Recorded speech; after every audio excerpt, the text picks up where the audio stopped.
दोस्तों, आज की ये कहानी है गौतम की, जो देहरादून में अपने मम्मी पापा के साथ रहा करता था। हाल ही में गौतम के स्कूल में गर्मियों की छुट्टियां पड़ी हुई थी।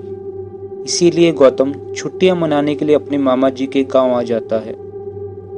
गौतम के मामा जी बहुत अच्छे इंसान थे और उनका गांव बहुत ही ज्यादा सुंदर था। चारों तरफ से वो गांव पहाड़ों के बीच बसा हुआ था। उस गांव के सभी लोग बहुत ही ज्यादा अच्छे थे और एक दूसरे की मदद किया करते थे। दिन के वक्त उस गांव में भी काफी गर्मी पड़ती थी। इसी वजह से उस गांव के लोग रात को अक्सर घर की छतों पर सोया करते थे। एक दिन की बात है, रात का खाना खा लेने के बाद गौतम अपनी मामी के साथ बैठकर बातें कर रहा था। बातों ही बातों में गौतम ने अपनी मामी से पूछा, अरे मामी, एक बात तो बताओ, इस गांव में कोई चुड़ैल वुड़ैल नहीं है क्या? गौतम के इस सवाल को सुनकर उसकी मामी थोड़ा चौंक गई और फिर चुप सी हो गई।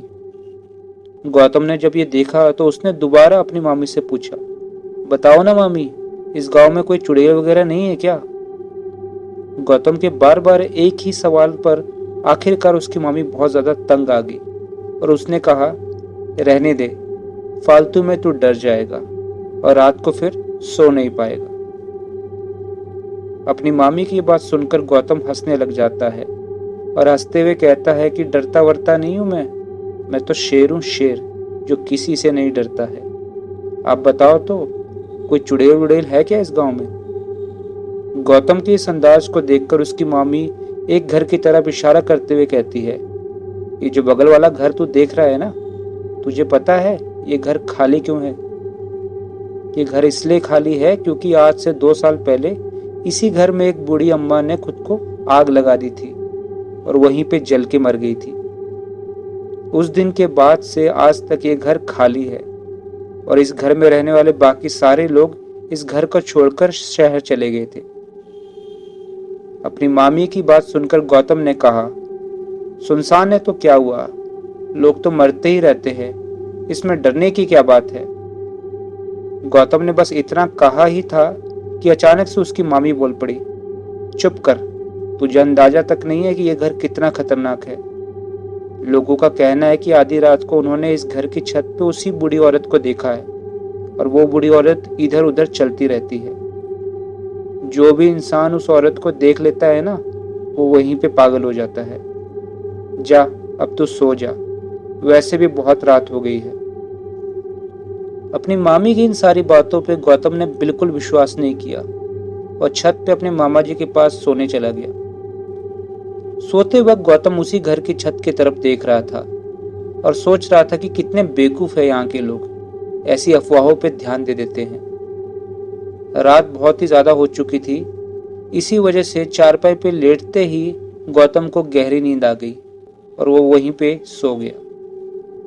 कुछ वक्त बीतता है और लगभग आधी रात को अचानक से गौतम को ऐसे लगने लग जाता है जैसे किसी पायल पहनी औरत के चलने की आवाज आ रही हो। गौतम को समझ ही नहीं आ रहा था कि इतनी रात को कौन बाहर घूम रहा है।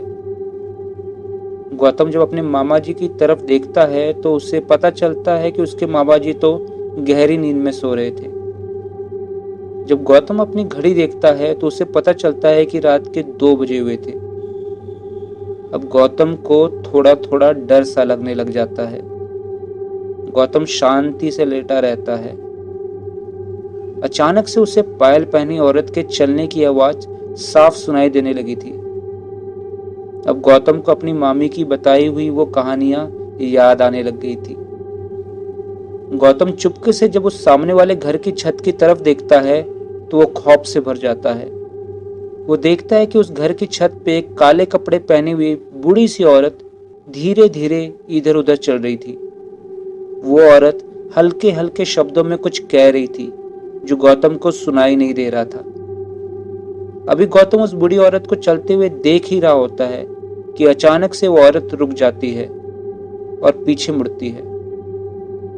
जैसे ही वो औरत पीछे मुड़ती है तो उसके चेहरे पे एकदम से रोशनी पड़ती है। गौतम जैसे उस बूढ़ी औरत के चेहरे को देखता है तो उसकी सांसें ही रुक जाती है। वो देखता है कि उस बूढ़ी औरत का चेहरा पूरी तरह जला हुआ था और उसकी एक आंख पूरी तरह जल चुकी थी। ये देखते ही गौतम की हल्की सी चीख निकल गई।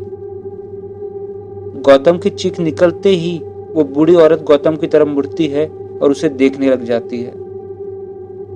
उस बूढ़ी औरत के मुड़ते ही गौतम बुरी तरह डर जाता है और अपने चेहरे को चद्दर से ढक लेता है। अब गौतम खुद को कोस रहा था कि उसने उस बूढ़ी औरत की तरफ देखा ही क्यों। अचानक से गौतम को लगता है कि उस बूढ़ी औरत ने फिर से चलना शुरू कर दिया है और उसकी आवाज धीरे धीरे और ज्यादा साफ होने लगी थी। गौतम समझ गया था कि वो बूढ़ी औरत उसी की तरफ आ रही थी। फिर कुछ देर बाद चारों तरफ अजीब सा सन्नाटा हो जाता है। गौतम को लगने लगता है कि शायद वो औरत चली गई है।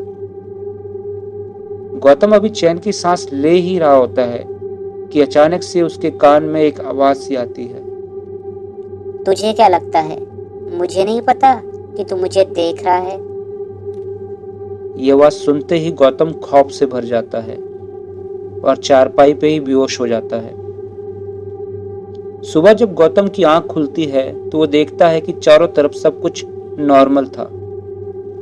गौतम को लगता है कि शायद उसने कोई बुरा सपना देख लिया होगा। इसी सोच के साथ गौतम भगवान का धन्यवाद करता है और चारपाई से उठकर फ्रेश होने चला जाता है। ऐसे ही नाश्ता करने के बाद जब गौतम अपने मामा जी के घर के बाहर खेल रहा होता है तो अचानक से वो पड़ोस के घर के पास कुछ लोगों का जमावड़ा देखता है। गौतम थोड़ा सा हैरान होता है। गौतम उस भीड़ को देखकर थोड़ा उत्सुक हो जाता है और उस घर की तरफ चलने लगता है। जैसे ही गौतम उस घर के पास पहुंचता है तो देखता है कि वहां एक औरत जोर जोर से चिल्ला रही थी और खुद के शरीर को नोच रही थी। आसपास के लोगों का कहना था कि उस औरत पे चुड़ैल आई हुई है। फिर कुछ लोगों ने बताया कि वो औरत रात को घर के बाहर पेशाब करने गई थी और फिर वो औरत वापस ही नहीं लौटी।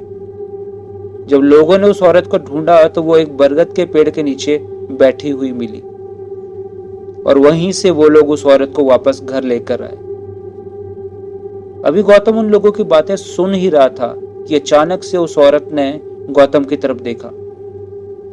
जैसे ही उस औरत ने गौतम को देखा तो वो उसकी तरफ दौड़ती हुई आई और गौतम के कान के पास आकर हंसते हुए बोली, तुझे क्या लगता है, मुझे नहीं पता कि तू मुझे देख रहा है? उस औरत की बात सुनते ही गौतम पूरी तरह डर गया और पीछे हट गया। ये बात वही थी जो उस बूढ़ी औरत ने गौतम को पिछली रात कही थी।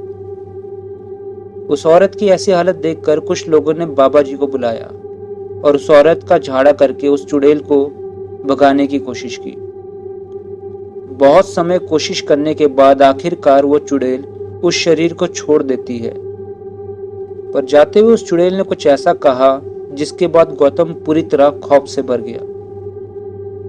उस चुड़ैल ने कहा, मैं जा तो रही हूँ, पर तुझे क्या लगता है, मुझे नहीं पता कि तू मुझे देख रहा है?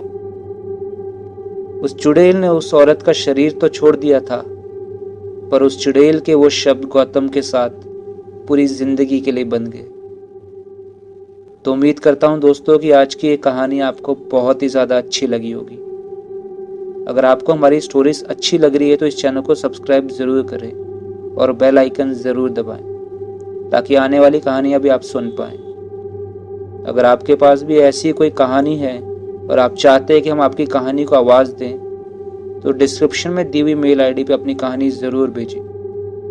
तब तक के लिए मिलते हैं किसी और रात एक नई कहानी के साथ।